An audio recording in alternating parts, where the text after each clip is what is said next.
साथियों नमस्कार, कैसे हैं आप सब लोग। मजामा केम छो कसा आहेस। आप सबको जय श्री राम, जय बालाजी की, जय खाटू श्याम जी की।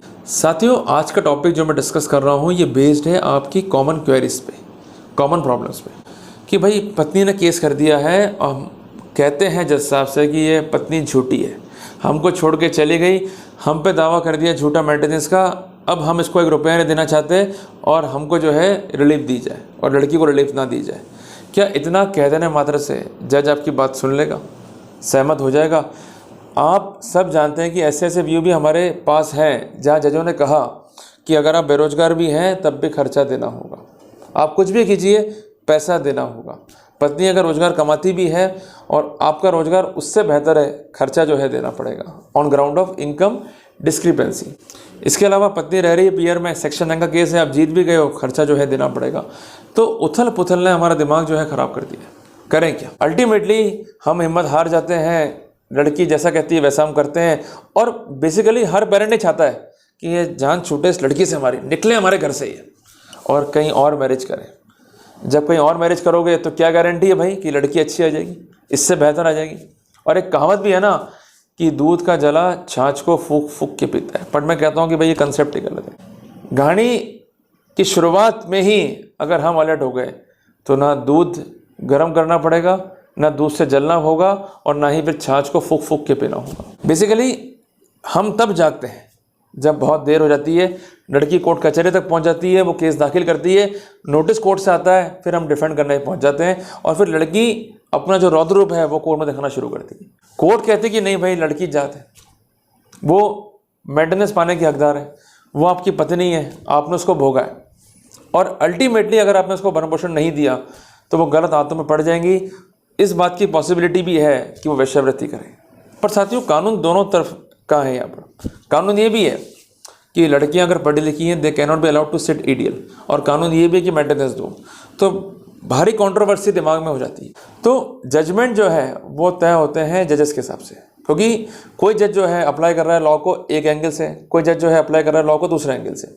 तो इतनी मुसीबतें हमें नहीं झेलनी पड़े और एक कॉमन प्रिंसिपल हम बना के चलेंगे हमारी लाइफ का, ताकि हमें आगे दिक्कत ना हो। तो वो क्या प्रिंसिपल है, क्या इम्यूनिटी, इसकी जानकारी होना हमें अति आवश्यक है। साथियों एक सर्टेन एज आने के बाद में जो हमारे माता पिता हैं, जो हमारे कॉमन रिलेटिव हैं, संपर्क करते हैं उनसे, अरे वो चुन्नू जो है वो 27 साल का हो गया है, अब चुन्नू की जो है शादी करनी पड़ेगी। भाई शादी नहीं करेंगे तो दिक्कतें हो जाएंगी। भाई तुम जानते हो चुन्नू की मम्मी तो वैसे बीमार रहती है, गठिया रोग की मरीज है, अल्टीमेटली शादी तो करनी पड़ेगी भाई। तो रिलेटिव को आपने बताई अपने घर की पीड़ा, अब वो भी लग गया भाई, जब कहा है भाई साहब ने तो शादी तो करनी पड़ेगी भाई चुन्नू की, तो वो लड़ गए लड़की ढूंढने में। वो आपको भेजेंगे बायोडाटा। अब आपका फोकस क्या है कि लड़की ऐसी हो जो सुशील हो, संस्कारी हो, हमारी पत्नी की सेवा करे, हमारे बेटे का ध्यान रखे, हमारे घर को जो है सजा के रख दे, महका के रख दे और हमारे कुल को जो है आगे बढ़ाए। ये ख्वाब है, वास्तविकता नहीं है। अगर वास्तविक रूप से इन ख्वाब को आप देखना चाहते हो तो कुछ काम करने पड़ेंगे। अगर नहीं करोगे तो वहाँ पर दिक्कतों का सामना आपको ही करना पड़ेगा। कई बार ऐसा भी होता है कि जब आपके रिश्तेदार किसी काम कर्म के नहीं होते हैं या आपके काम नहीं आ पाते तो उनको आप देखते हो 3-4 गालियाँ, साला इसकी तो इज्जत ही नहीं है मार्केट में, क्या लड़की के लिए बुरा ढूंढने के लिए लड़की नहीं मिला उसको एक, चलो जी चलो। फिर आप जाते हो जो मैरिज कराते हैं उनके पास में, वो आपका लेते हैं बायोडाटा, वो भी ट्राई करते हैं उनके हिसाब से। इसके अलावा कुछ साइट्स ऐसी भी हैं जहाँ पर बायोडाटा को अपलोड करते हैं, जानकारी को अपलोड करते हैं और लोग जो है संपर्क करते हैं आपसे। पर जो लोग संपर्क करते हैं वो आपके कुटुंब या जो आपका लिंक है उसमें नहीं होते हैं। अल्टीमेटली वो आउटसाइडर होते हैं जिनके बारे में जानकारी हमें होती नहीं है। हम शादियां कर डालते हैं ये दिखाने के लिए कि रिश्तेदारों तुमने हमें लड़की नहीं बताई, तुमने हमको स्पेसिफिक नहीं करा कि कौन सी लड़की हमारे लिए बेटर होगी, हमारे घर के लिए बेटर होगी, तो हमने भी शादी कर ली। भाई हम भी हैं मत वाले, किस्मत वाले, और ले आए लड़की। क्या उखाड़ लिया तुमने, आओ खाना खाना आ जाना भाई। तो ये दिखावट की दुनिया, ये जलन द्वेष तो आप रख लोगे, पर अल्टीमेटली अगर लड़की गलत आ गई तो परिणाम आपको ही भुगतने होंगे। क्योंकि जो लड़की एक टाइम पे आपको बहुत अच्छी लग रही थी, अरे बहुत अच्छा रिश्ता ढूंढे हैं हम हमारे लड़के के लिए, और अल्टीमेटली जब वो लड़की अपने रूप दिखाना शुरू कर देगी तो उसको भी गाली बकने में कोई भी कमी आप नहीं छोड़ोगे। भाई इंसान है, रंग बदल सकता है गिरगिट की तरह। तो प्रोटोकॉल अगर हाथ में होंगे तो दिक्कतें नहीं होंगी। और जिन्होंने प्रोटोकॉल लिए हैं उन्होंने तो घर में शेर तक पाल लिया और जानवर पाल लिए ऐसे ऐसे कि जिनको पालना मुश्किल था। और जहाँ तक बात है लड़कियों की, तो लड़कियों के माइंड में एक मानसिकता सेट है कि घर बस गया ठीक है, नहीं बसा तो तैयार रहो डाउरी प्रोविशन के लिए या मेंटेनेंस के लिए। तो उनकी गलती नहीं है, गलती आप लोगों की है। आपकी जल्दबाजी आपको मरवा रही है और वो जल्दबाजी आपको कंपेल कर रही है कि इम्यूनिटी क्रिएट मत करो, लड़की ले करो। क्योंकि जब ये रिश्ता फाइनल होगा तो उसका इनिशियल स्टेज क्या होता है कि देखा था कि लड़की वाले आपके आएंगे, आप उनके आ जाओगे। तो यूजुअल क्या होता है कि आप लोग जाते हो, लड़की वालों को फिर इन्वाइट करते हो। अब आप चले गए, सबसे पहले आप बैठोगे ड्राइंग रूम में और लड़की आएगी 15-20 मिनट बाद, और जैसे वो चाय रखेगी तो चाय के पीछे कुछ दिखेगा आपको, आप थोड़ा शर्मा जाएंगे, लड़की शर्मा जाएगी और अल्टीमेटली इस बात की पॉसिबिलिटी है कि आप रिश्ते के लिए हाँ कर दें। जैसे रिश्ते के लिए आपने हाँ करी, सबसे बड़ा मूर्ख स्टेप भी आपने वहाँ पर ले लिया, आपने जाना ही नहीं उसके बारे में। ये वैसे कि साहब गाड़ी में गए, अरे गाड़ी बहुत बढ़िया है जी, अभी के अभी दीजिए, बस उसका बैकग्राउंड क्या है, वो हमारे बारे में क्या सोचती है, हमारी फैमिली के बारे में क्या सोचती है, उसे हमारे बारे में जानकारी क्या है, कैसे वो एडजस्ट करेगी, इस पर तो हमारे क्वेश्चन होते नहीं हैं। अरे लड़की जम गई जी, बहुत बढ़िया जी, आ जाइए जी, हमारे घर पे आइए जी, देखिए जी। तो उन्होंने तो कुछ नहीं दिखाया आपको ड्राइंग रूम के अलावा, पर आपके घर के तो वो एक एक कोना छान मारेंगे कि भाई ये लड़का कौन है, क्या है, उसका बैकग्राउंड क्या है, और उसके बाद ये रिश्ता होगा फाइनल। क्लियर है बात ये? तो इसलिए जाने से पहले भी कुछ प्रोटोकॉल है, इस पर आपको ध्यान देना होगा। सबसे पहला प्रोटोकॉल है कि बायोडाटा, जो मंगवाते ही नहीं हम लोग, या मंगवाएंगे तो मंगा लेंगे हम व्हाट्सएप के ऊपर, ये बड़ी मिस्टेक है। व्हाट्सएप मंगाओ या आप टेलीग्राम मंगाओ, उससे कोई फर्क नहीं पड़ता। डाटा अगर डिस्टर्ब हो गया दिक्कत है आपके लिए, बेटर है कि हमें कॉल करना है उसको मेल के ऊपर, अपना बायोडाटा भेजना है मेल के ऊपर, और समझ जानकारी उससे मंगाओ। उस पर फॉर्मेट क्या रहेगा, लड़की अपना बैकग्राउंड स्पेसिफिक करे।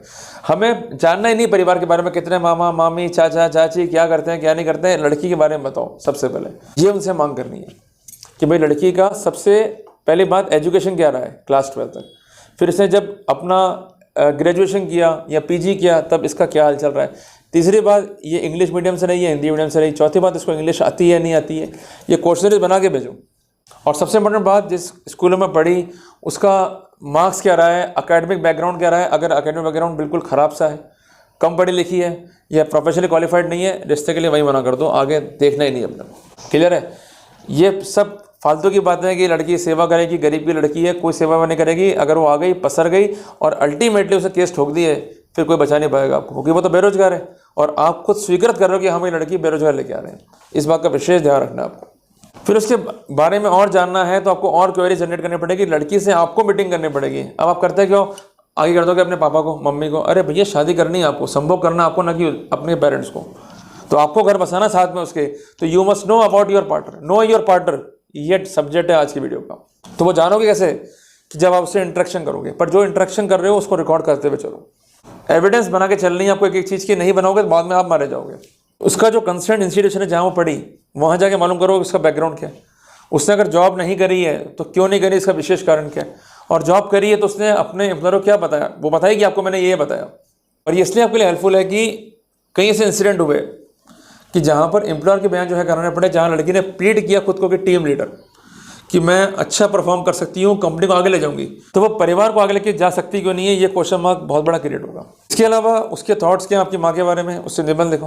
उसके थॉट्स क्या हैं ससुर के बारे में, निबंध लिखो। थॉट्स क्या हैं आपके बारे में, निबंध लिखो। थॉट क्या आपके घर वालों के बारे में, मतलब जो आपके भाई बहन उनके बारे में। पर निबंध का मतलब ये नहीं कि आप उससे रामायण लिखवा रहे हो, उसको बोलना कि भाई describe me in just 3 lines, describe my father in just 3 lines, कि आप हमसे उसे मिले थे, आपने हमारे बारे में क्या जाना। क्लियर है? वो लिखो।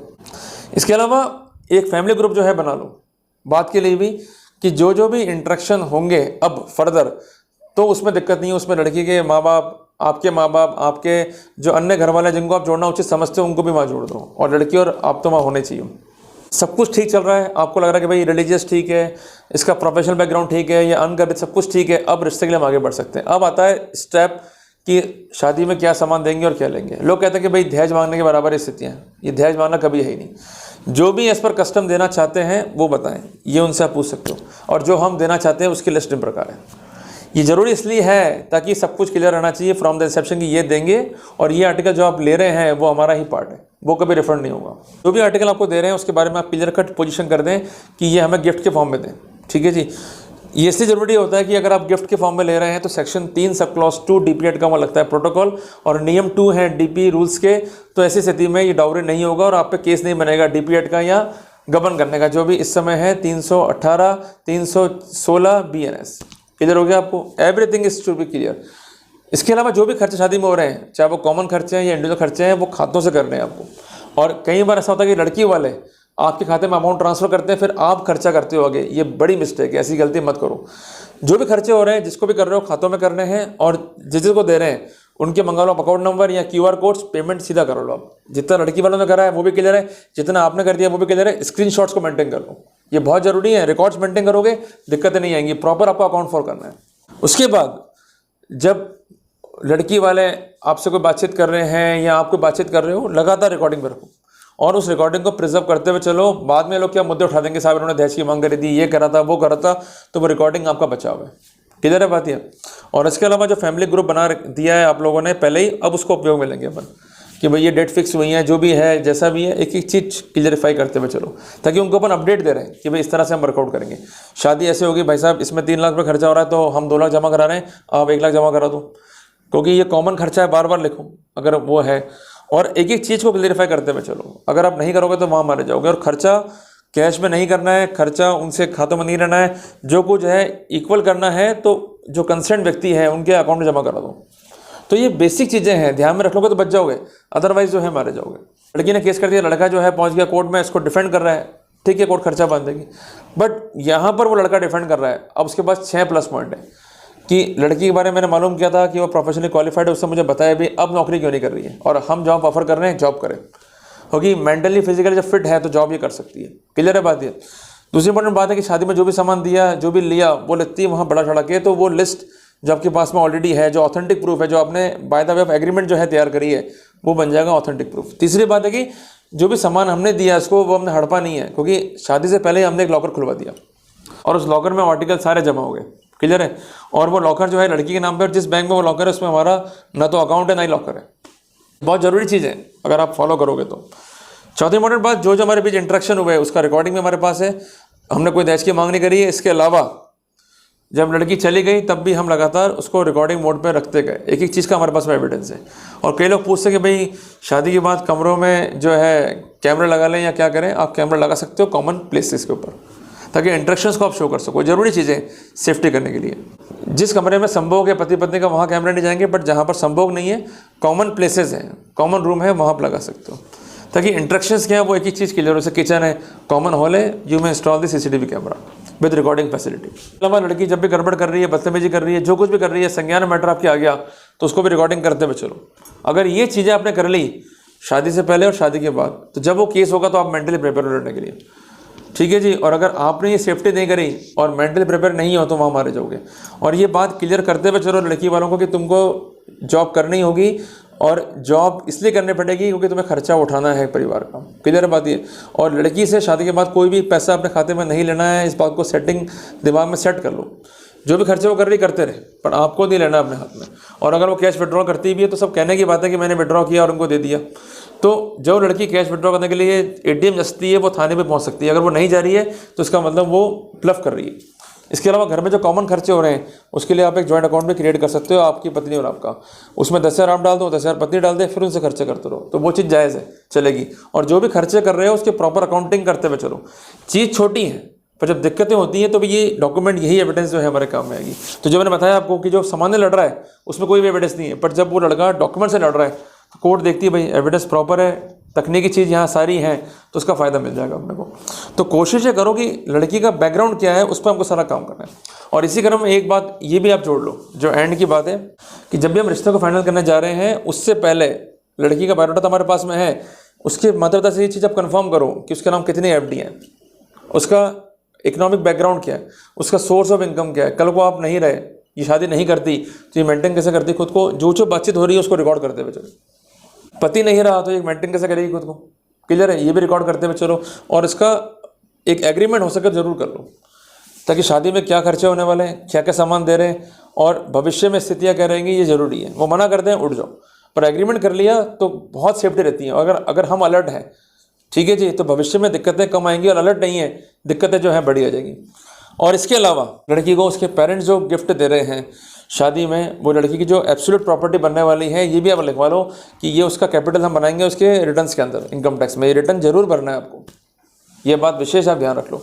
और शादी के लिए जो उत्तम डेट है या उत्तम जो समय है वो है फाइनेंशियल ईयर का जो रिटर्न फाइल होता है उसके तुरंत बाद, क्योंकि ये डॉक्यूमेंट्री एविडेंस जो है आपको इंटैक्ट करने में वो काफ़ी हेल्पफुल स्थितियाँ रहेंगी। क्योंकि वो ले सकते हैं भाना के साहब अभी तो फाइनेंशियल का एंड नहीं हो रहा है, अभी तो हम रिटर्न कैसे फाइल कर देंगे, तो ठीक है जी 31 जुलाई डेट होती है, उसके बाद आप अगस्त में करो, सितंबर करो, अक्टूबर करो, बट वहाँ तक का everything should be on the record.